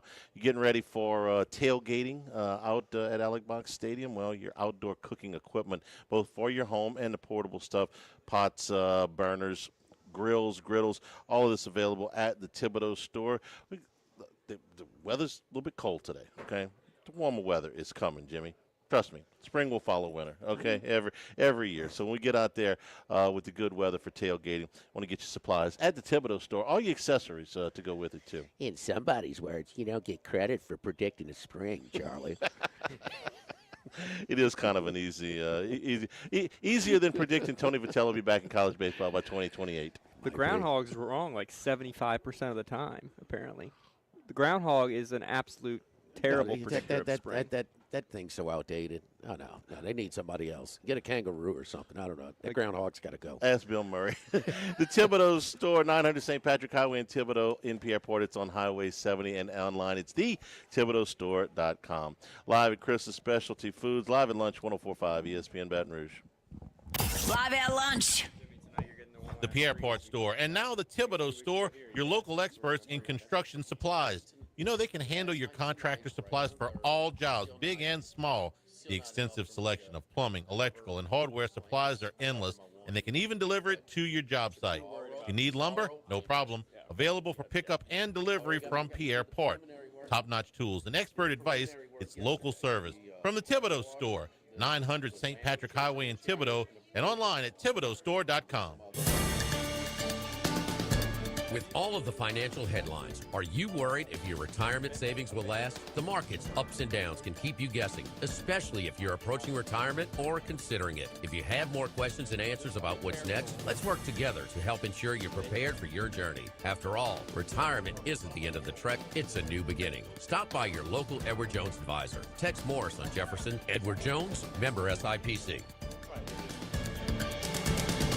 Get Moss, Max, and less tax during happy hour at Modesto. Join us Tuesday through Friday, 2 to 6 p.m. for $10 20-ounce margaritas and Dip Trio with $5 drink specials and $6 seasonal cocktails. Eat Modesto, 3930 Burbank Drive. Pizza that's true to its hand-tossed wood-fried tradition. Roca Pizzeria is heating up its new half-off happy hour, Monday through Fridays, 3 to 6 p.m. Come enjoy 50% off margarita, pepperoni, 4 cheese, craft cocktails, wine by the glass, and draft beer. Roca Pizzeria, 3897 Government. Since the 1930s, Supreme Rice has delighted their customers for all of your favorite South Louisiana dishes. Whether you like the brown, long grain, medium grain, jasmine, or the new parboiled rice, Supreme Rice makes your favorite dishes even better. They even have a healthy low glycemic rice, a great option for diabetics and those who have high insulin resistance. Supreme Rice is proud to be part of the Climate Smart program, which promotes water conservation and reduces methane emissions so future generations of Louisiana farmers can enjoy the same benefits. For more information and great recipes, find them online at supremerice.com. The Grand Bayou Casino, conveniently located off I-10 at exit 139 in Gross-Ted, offers the latest video poker machines 24 hours a day, 7 days a week. Got a great staff at the Grand Bayou Casino. Our inviting staff will greet you with complimentary coffee and sodas as you enjoy listening to the curated tunes in our comfortable seating. Make the trip to Grand Bayou Casino, where players are welcome. The Grand Bayou Casino, I-10 at the Gross-Ted exit. If you or someone you know has a gambling problem, call 1-877-770-STOP. The Grand Bayou Casino. This is Charles Hanniger for Home Bank. If you're tired of the impersonal, one-size-fits-all style of banking,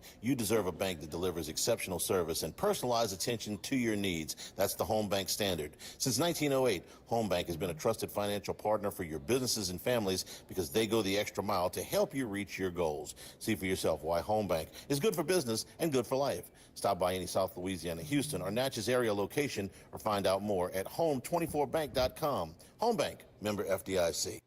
Louisiana, you've got a new home for coverage of LSU, the New Orleans Saints, and the Southeastern Conference. LouisianaSports.net. LouisianaSports.net. Feature stories, opinion columns, recruiting updates, in-game reports. And it's all free. No paywalls, no annoying pop-up ads, no recurring subscriptions. Just the content you crave. From the folks that bring you 104.5 ESPN Baton Rouge, it's LouisianaSports.net.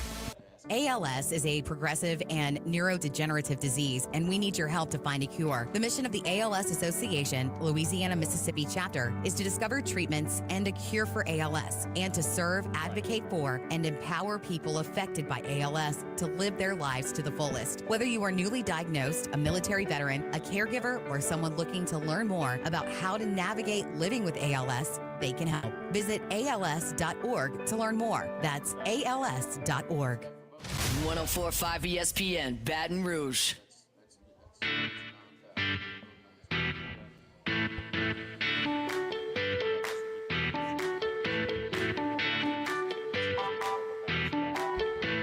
Live at lunch with Ott and Hanny. Live from Chris's Specialty Foods on Highland Road.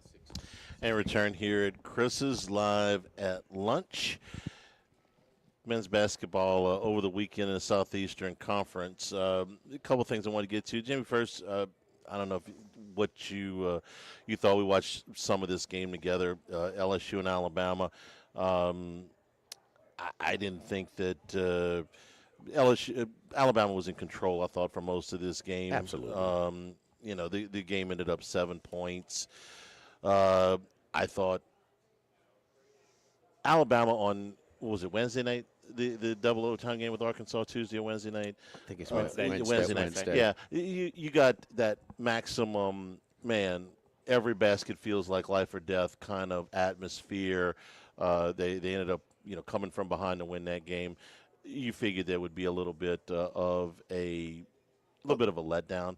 I think we've seen this in a few games against LSU so far, in the back end of the Southeastern Conference season especially, that you're not getting necessarily the A game. This is a letdown spot in some of these cases.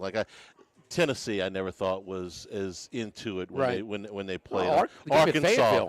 It's a better example. Is Arkansas and Fayetteville. I kind of thought that's what. Tennessee too, Charlie. I mean, LSU's got the lead. It's like middle of the second half in that game. Yeah, and did you think that they were going to win at any point in Knoxville? I really didn't. No, come on. I mean, they had a little bit better chance at Texas, but I've just come to expect that something bad is going to happen. I thought Alabama kind of was like, okay, we'll do what we need to do to win this game. If they get within shouting distance, we'll turn it on.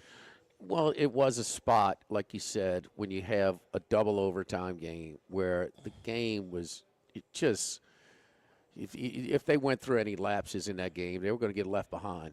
I mean, you had to be. There was no really lulls in that game. And, I mean, it took everything that Alabama had to win that game by a bucket where Acuff missed a shot and then they missed a putback jam. Mm-hmm. I mean, it's close to going triple overtime as you can get. And maybe they would come in where, look at the standings. LSU's at the bottom of the SEC standings. They may come in a little sleepy and a little bit fatigued. And they did a little bit, but not enough to where LSU ran out. They didn't dig themselves a hole. LSU didn't jump out 10 or 12. It never did happen. So enough, it wasn't their ultimate A game, and LSU's not getting a whole lot of teams ultimate A. We just talked about a bunch of them, but certainly enough where Oates' team can't come in sleepwalking now, and this would be a really bad loss for us. We give up more in splitting these two than we do, losing to Arkansas and beating LSU. We lose more with the opposite happening. So Oates. The other thing, Charlie, they have been a very good road team, and I've talked about that a lot because of their extreme offensive approach, their extreme style. It lends itself to, threes, layups, and dunks only. It lends itself to a little bit of an easier figuring out things on the road. And they get to the free throw line, which they did a lot in this game as well, which has helped. That was the one real big difference in the box score was the free throws. The number of free throws that they. How many did they put them at the line in the end when they were trying to get back into it? 6 maybe something. Yeah. I mean, just kind of there was a little bit of that, but to exaggerate it, what was the final free throw attempt number? 37 attempts for Alabama, 22 for LSU. 37-22. You're right though that bad loss. Ask Missouri how much that is hurting them with their nets down in the 60s. Now it's not just that game. It ends up being amazingly it's a quad one loss because you get credit all the way up to 75. LSU's metrics are still. I mean, they're in the 50s. Yeah. At Ken Palm, where are they in NET? 68, I believe, is today. At Ken Palm in the 50s. 67 today. Oh, yes. I still don't. Yeah, okay. If you say so. We did have some good basketball at some other spots in the league. Auburn got a tip in with less than 2 seconds to go. Mark Pope getting a fine. That's 3 straight for Kentucky to drop. Well, it's caught up with them. I mean, a game that they could have easily won. They cover in this one. They were catching, 2.5, 3.5 points in the game. The effort was there. Auburn is definitely in a desperate spot. I mean, they're kind of creeping toward that bubble. And Pope was very critical of the officials after, kind of a weird way to do it. But anyway, Kentucky had been getting so lucky, and they've been winning all the close games. Now they're losing the close ones. And, you play enough close ones, Canada, you're going to lose one eventually.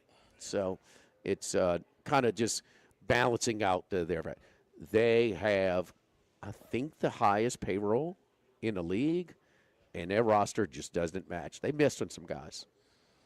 They missed. Pope might not be the guy. Might not.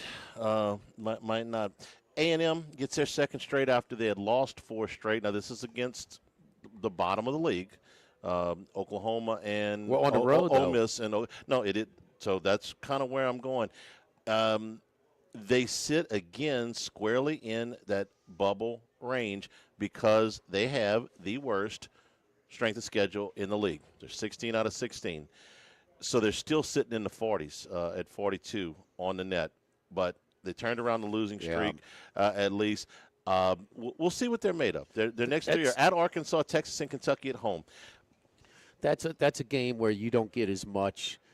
It's a harder game than you getting credit for. At Oklahoma now. Yeah. They are improved. There's There's nobody that's had more bad luck than Oklahoma this year. They are improved, and I just can't figure. And the real puzzling thing to me, or surprising thing, was it wasn't just nip and tuck the whole time. It was, wasn't Oklahoma building a double-digit lead like they did against Alabama and Texas and still lost. They were down big. They were down double digits and had to scramble back just to make it close at the end. So A&M went in there and kind of got control of things. Were way better. Got a little shaky at the end, but A&M got in there and took care of business. The other game. This is one of these things. Just if you like good basketball, you could watch this game. I don't know how much it means. Tennessee and Vandy were tied with under 2 minutes to go, and Tennessee ended up basically making 3 or 4 free throws in the last 2 minutes to win this game by 4. I say, just to watch good basketball, how much does it mean? Both of these teams are safely in. They might, with a little run at the end, be a protected seed, but more than likely you're looking at 4 or 5 seeds, somewhere in that area. They're just going to be hard outs. They're good teams. I don't think that they have Elite 8 type runs in them. If they make it to the second weekend, I could think they could do that. They're just good basketball teams. They're not elite basketball teams. They're not bad basketball teams. They're very evenly matched. They're right on top of each other in the net. And Tennessee got a nice road win. How many conference games? What was Vanderbilt's record before they finally lost when they were undefeated? 6. It was like 5 or 6, I think, that they got. So, and remember I told you about Memphis, and Memphis got smoked again. I'm sorry, it was just 3. It was just 3. But 3-0, and since they had another 3-game winning streak besides that. That's what I'm thinking. Okay, so since then they're very average. They're 5-6 in the league. Yeah. Okay, and this is one where traditionally Vanderbilt they're much closer in roster this year than they've been in previously and won these games at home. And that's why I thought it was just going to be Vanderbilt's night. Tennessee, Charlie, I'll say they have more of a chance to make a deep run into the tournament than Vanderbilt does. Barnes' teams play better defense. They're improving on defense. They only gave up 65. 65 is a low number. So they are defended a little bit better, and their freshman, their lottery pick, is getting better and better. Yeah. And amen. And so I think that I was like, Vandy, remember that? Well, the metrics say Vandy's, that's wrong. They got the highest camp. No, they're not that team. And so they've proven it out. They're back to where they should be. They're a 500 team in the league. They're going to be a tournament team. They might win a game or 2, but they're not a team to make a deep run. I think Tennessee's way more capable. I was going to ask you, Jimmy, if I tell you right now that there's an SEC team in the Final Four and it's not Florida, who is it? Arkansas. It's Arkansas. I want to say Arkansas or Tennessee. I don't put Missouri or Kentucky in there, and I've maintained that for a couple of weeks now. I'm kind of thinking Tennessee because Arkansas reminds me a lot of Alabama. They don't defend better than Alabama. To me, I mean, we've seen it in the last couple games. Obviously, they played each other and they played 110 or whatever in 2 overtimes. But I'm a little bit. I watched Arkansas in person in the PMAC, and granted that was a letdown spot. I don't know if Arkansas's defense is good enough to make a run either. But they have talent. They have a lot of it, and they have a coach that's been there before. And Calipari's had his fair share of disappointments, probably more disappointing losses than maybe anybody. But their length, their ability, and they got a guy. And what do you want in the tournament too? You want March? You want guards? Okay, who's a better guard in the country than him? I mean, they have a lot of upside, and him and Fleming's from Houston are my 2 favorites. Those 2 guys. I think I think Acuff is a little stronger. I got him what? They're very, I think very, he's very close more of to a me. well-rounded guard, and he can create for his teammates way more than Fleming's. Fleming's kind of it can score anywhere, but I don't see him creating for his teammates. He can create for himself. Yeah. And he's got such a soft shot. His hands, I mean, it's a soft shot. Not tremendously recruited, too, Charlie. Not tremendously recruited, and that's why, Sampson didn't think he could. He out-evaluated some guys on him. He's shooting up the boards. I know that as far as, and he should, but Acuff, I think, can do it way better. He's got a chance to lead the league in assists and scoring. Yeah. And it had been done in a long time. And they got more teams in the league than ever before. One more thing on Amen from Tennessee, and he didn't have a huge game on Saturday, but some of his biggest games have come on the road. He had 29 at Rupp. He had 29 at Coleman against Alabama. He had 28 in the game against Auburn. Now, that one was at home. So he's had some big games again in some rough environments. Here's what I see in Amen. Okay, first of all, I know kids sometimes will tell you just what you want to hear when they put a microphone in front of you. Okay, I get that. But I've heard him enough talk. I think he's got a really good character. Okay, I think he's got good work ethic. The problem is he is high on the draft boards because he's projected. He's got a ways to go on developing, strength. He's undersized right now, and with age and with he'll build, but he is working on his game. He is finishing way more physically than he would. He's getting knocked around because his slender build. They were kind of like we should go, physical this guy up, and he's responding. He is responding, and this is just. They're getting there. They're not there yet, and it may not ever be as strong of a defensive team that Barnes usually has, but they're improving there. They're improving. At 65 to hold Vandy to in their gym is pretty damn good. I can see why he's where he is on the draft boards because he is going to be the classic stretch four. He's 6'10". He's an 80% free throw shooter, and he shot. This is also impressive to me. He has shot 40% from 3-point range on the road. Well, that's some non-conference games there too, but that's pretty good for a freshman. But he's big enough to 6'10" go freshman. get some production down low. Yeah. Okay, I understand it's a 3-point contest, and that's what they like his stretch.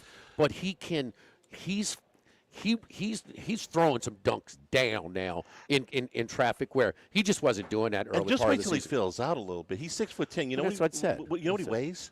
Not much.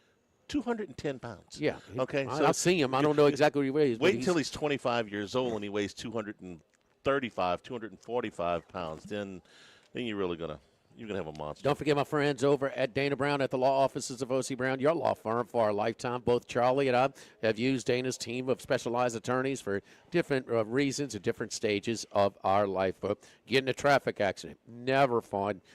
Call Dana, get in with him, and he is going to relieve as much stress as possible, as much aggravation and inconvenience as possible. Secession, wills, whatever it is that he's doing for me, couldn't imagine, not having Dana's assistance and all of that as well. So if you're in a wreck or if you're just wondering if you need legal assistance or not, take advantage of our initial consultation. It's always free. You can simply pick up the phone, 343-1111, and set it up, or go to our website at ocbrown.com, and there's a big big button you'll see on the main page to schedule that initial consultation as well. My law firm for a lifetime, Dana Brown at the law offices of O.C. Brown, 343-1111 and ocbrown.com. Live at Chris's Specialty Foods, live at lunch, 104.5 ESPN Baton Rouge. Live at lunch. Since the 1930s, Supreme Rice has delighted their customers for all of your favorite South Louisiana dishes. Whether you like the brown, long grain, medium grain, jasmine, or the new parboiled rice, Supreme Rice makes your favorite dishes even better. They even have a healthy low glycemic rice, a great option for diabetics and those who have high insulin resistance. Supreme Rice is proud to be part of the Climate Smart program, which promotes water conservation and reduces methane emissions so future generations of Louisiana farmers can enjoy the same benefits. For more information and great recipes, find them online at supremerice.com. This hour of Live at Lunch with Ott and Hanny is brought to you by Dana Brown at the law offices of O.C. Brown, 343-1111 and ocbrown.com. Roto-Rooter for all your plumbing needs, 925-8710. Supreme Rice, grown, milled, processed in Louisiana since 1936. United Community Bank, the local way to bank big. Tex Morris at Edward Jones Investments on Jefferson Highway, 928-8659. Total Maintenance, your one-stop shop for AC, electrical, generators, and plumbing. Service today, every day for Total Maintenance. And Coastal Capital Advisors. Markets evolve. We adapt. The Live at Lunch with Ott and Hanny Restaurant Club. Sammy's Grill on Highland Road. A hometown favorite for tailgating and watching LSU games since 1988. Snow Seafood and Steak for over 50 years on Airline, Highway, and Highway 74 in Gonzales. Dozy Place for hand-cut steaks on Government Street and Mid-City. Louis Cafe, a Baton Rouge landmark since 1941. Just outside the north gates of LSU. Fin Bomb, sushi, burrito, poke, ramen at Burbank and Lee. Have you been arrested or even issued a traffic ticket? Everyone makes mistakes. Hi, I'm Dana Brown from the law offices of O.C. Brown. If you find yourself in an unfortunate situation with the law, call us today and we can help you resolve your problem, whether it's just a traffic matter or something more serious. No criminal matter is too big or too small for us to aggressively and effectively represent you. Before making any decisions, call us at 225-343-1111 for your free consultation. You can also visit us at ocbrown.com. The law offices of O.C. Brown, your law firm for a lifetime. Now, everybody's been to Louis Cafe by campus. Heck, it's been around since over 80 years now. We're still doing delicious omelets like the Mitchell, cheesy grits, big cheesy Lou, and those Louis Original Cajun hash browns. We now offer a pickup window. Just call in your order at 346-8221. Give us 15 or 20 minutes, and we'll have it ready for you. Our hours are now 6:30 a.m. to 2:30 p.m., 7 days a week. So next time you visit campus, make it a point to stop by and visit an old friend. Louis Cafe, just outside the north gates of LSU. This is Charles Hanniger for Coastal Capital Advisors, your full-service financial planners. When it comes to retirement, there are no two situations alike. So Coastal Capital Advisors will work with you, your business partners, your legal team, and tax professionals to make sure those goals are achieved. Coastal Capital Advisors will work for you. I know, because they work for me. For more information, contact Philip Fontenot and his great staff at 337-981-1376 or online at coastalcapitaladv.com. Advisory services provided by New Age Advisors, LLC, doing business as Coastal Capital Advisors as a registered investment advisor. Securities offered through New Edge Securities, Inc., member FINRA, SIPC. Louisiana, you've got a new home for coverage of LSU, the New Orleans Saints, and the Southeastern Conference. LouisianaSports.net. LouisianaSports.net. Feature stories, opinion columns, recruiting updates, in-game reports. And it's all free. No paywalls, no annoying pop-up ads, no recurring subscriptions. Just the content you crave. From the folks that bring you 104.5 ESPN Baton Rouge, it's LouisianaSports.net. Tigers, Saints, Southeastern Conference, all in one place. LouisianaSports.net. No paywalls, no article limits. It's just the coverage the Louisiana sports fans want. Bookmark it today. LouisianaSports.net. The Chuck Oliver Show, weeknights at 6 on 104.5 ESPN Baton Rouge.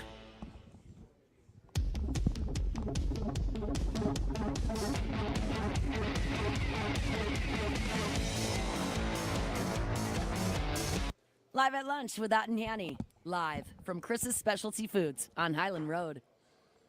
And we return here at Chris's. We're also brought to you by Louisiana Health and Injury Centers. Man, you hurting? You got something that is bothering you a little bit. You got back problems. You got neck problems. You got soreness. You got things that are keeping you from getting around as well as you'd like or keeping you from getting a good night's sleep. Let Dr. Michael Goff and his staff help you out. Certainly they've helped out our family over the years to get you into a program that will target those problem areas and just give you some relief, because when that pain takes over, man, it's just the center of everything that's going on. So let them get you into a program that will help you out.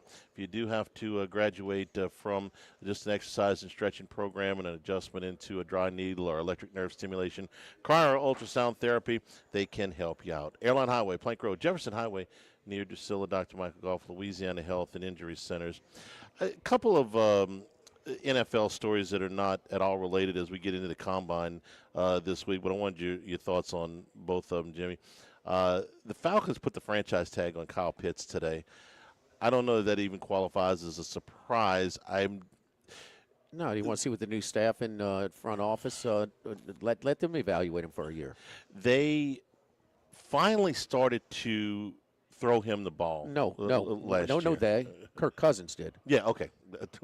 I mean, this is exactly what I wanted to talk about. Okay, Kirk Cousins. I mean, he said, "Well, what the hell, man? Why are you not throwing to this guy?" I have said for most of this offseason that the most consequential person next year in the NFC South is Michael Penix. If Penix is good, the Falcons probably have the best chance to win a division. My opinion. If he doesn't play good, and Kirk Cousins is going to get cut sometime in March as soon as the deadline goes out, and we'll see if he finds a starting job somewhere else. But he's not going back to Atlanta, so it's on Penix next year. He's very, very average.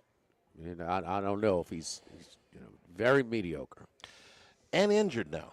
And this he's always been injured. That's why he slipped. That's it. He put together 2 back-to-back good seasons to get himself drafted where he was. And I don't know what. He had a great year. He did at Washington. Yeah. No doubt. Not a good one. He had a great year.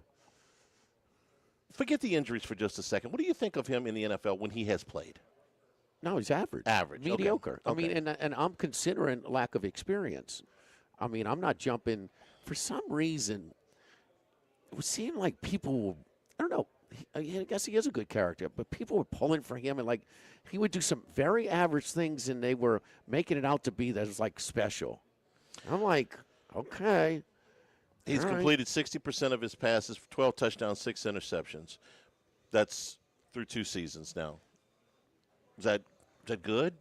I mean, I don't know what his numbers are, Charlie, but when I watch just some of the throws that he makes sometimes, it's okay, that's okay. But then there's some easy throws that he can be a little inconsistent on, and some of he looks fine. I mean, he just I don't,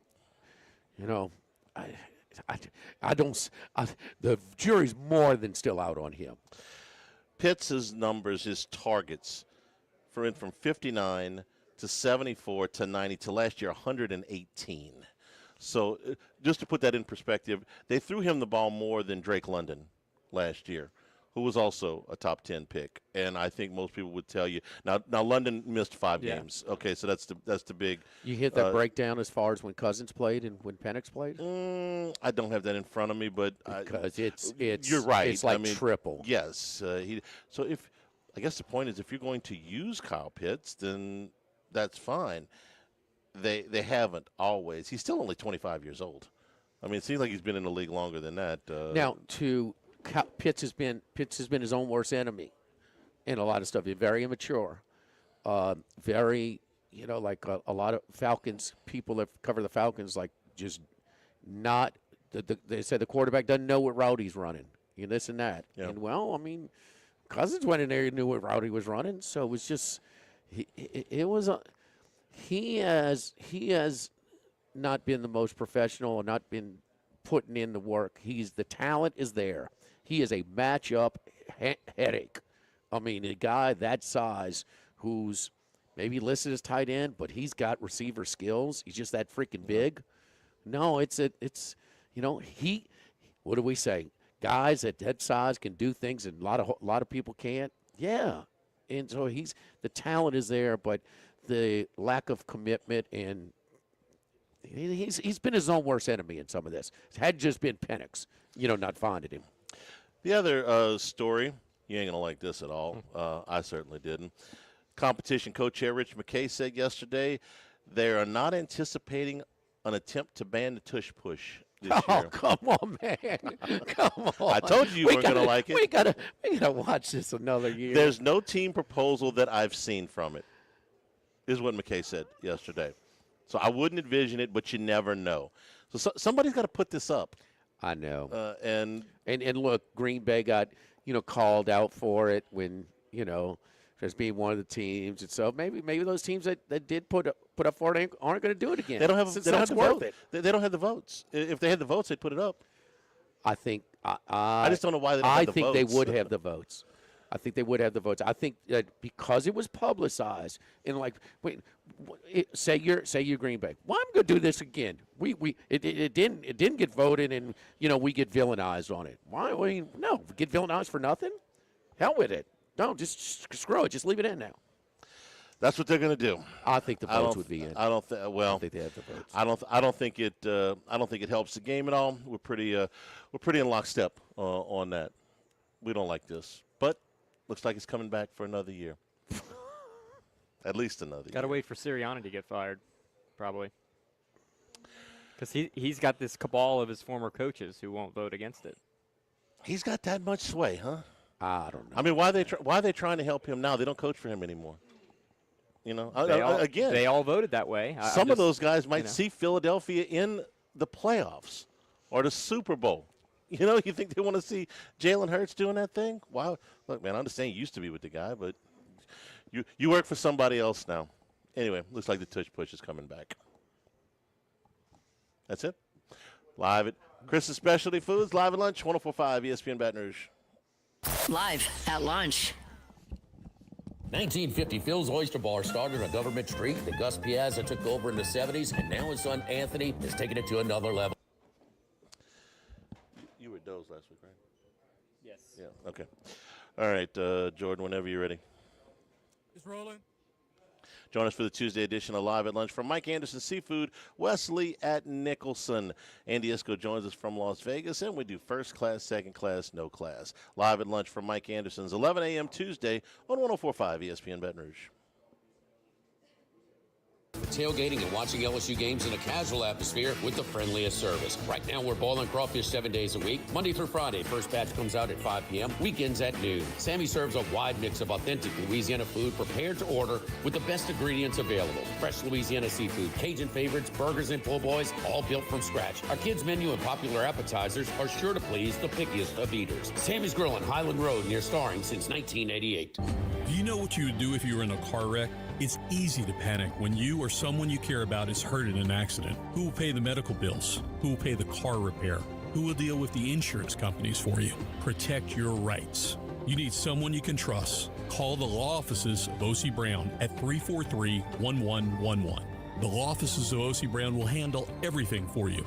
343-1111 or online at ocbrown.com. We want to be your law firm for a lifetime. Attention vehicle owners. Before you trade your transportation, let K&M Automotive give your vehicle a new lease on life with a remanufactured product from Jasper Engines and Transmissions. A Jasper remanufactured engine, transmission, or differential will extend your vehicle's life, giving you the extra cash to do the things you really enjoy. And Jasper offers a 3-year, 100,000-mile nationwide parts and labor warranty. K&M Automotive, 636-2875. That's K&M Automotive, Siegen near Perkins. When it comes to celebrating life, there's no better place than Ruffino's. With locations in Baton Rouge and Lafayette, Ruffino's is a steak, seafood, and Italian-inspired restaurant that focuses on the celebration of life, regardless of the occasion. Whether it's the food they serve or the service they provide, their goal is to ensure a remarkable experience for their guests that is always remembered. To view our menu, visit ruffinosrestaurant.com. Ruffino's, where Louisiana comes to celebrate life. Running a business can be difficult enough without the right relationship with your bank. With United Community Bank's local business bankers, you're not just a number, you're a partner. Contact Heath Meir, Nicole Glover, Hunter Creed, David Campbell, or David Henry to discuss how we can help your business today. United Community Bank, the local way to bank big. Locations from Baton Rouge to Golden Meadow. We've been serving the people of Southern Louisiana for over 60 years. United Community Bank, member FDIC, equal housing lender.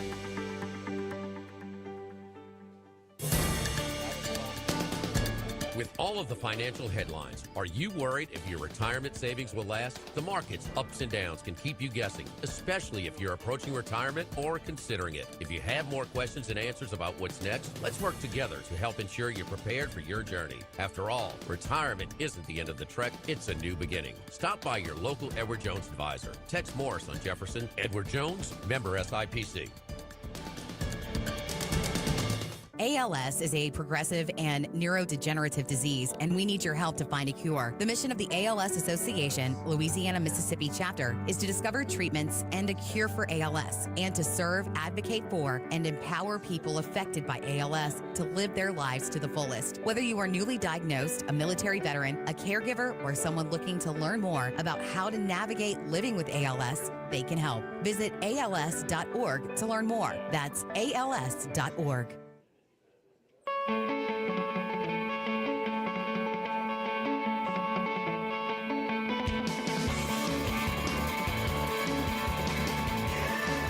Live at lunch with Ott and Hanny. Live from Chris's Specialty Foods on Highland Road. Not a big card tonight, only 9 games in college basketball, but 2 really good ones if you'd like to watch the doubleheader. Louisville is at North Carolina. Cardinals a favorite on the road. Caleb Williams remains out for North Carolina. And Houston, a quick turnaround there in Lawrence tonight at the Fog to play Kansas. Cougars a 1.5-point favorite. Louisville a 3.5-point favorite. Any thoughts on either one of those games? I like Houston to bounce back more than Kansas. I mean, what's been a big, the whole thing that's, the big cloud over Kansas. I mean, it's just, Peterson didn't want to play. Well, he played. He played Saturday. So now they got, some disturbances on, wait a minute, he's fine when they play. Well, no, that wasn't Saturday because they got smoked in the second half when he was on the court by Cincinnati. It was not even a tournament team. Yeah, Cincinnati's not anything special, and they lost that game. I mean, okay. Top 50 team, barely. Right. Kind of like that. Right. 15 and 12. No, you don't expect them to go to Fog Allen and win by 16 points. No, they're not a tournament team right now. And to go in there. Self's got a real problem in that he's essentially coaching 2 different teams right now. And it's him having to explain or ground protect or just – and then I heard one guy from the Athletic say today that he thinks Peterson's injuries are legitimate. Well, this is the mother of all distractions. We'll see how they do with it tonight. Yeah. Thanks to our friends here at Chris's Specialty Food for being our host today. We will be at Mike Anderson's tomorrow. For Jordan back in the studio, for Max and Jimmy, I'm Charles Hanniger saying thank you and good afternoon. And stay tuned for Hunt Palmer on 104.5 ESPN Baton Rouge. Live at lunch. Congratulations are in order for one of my favorite players.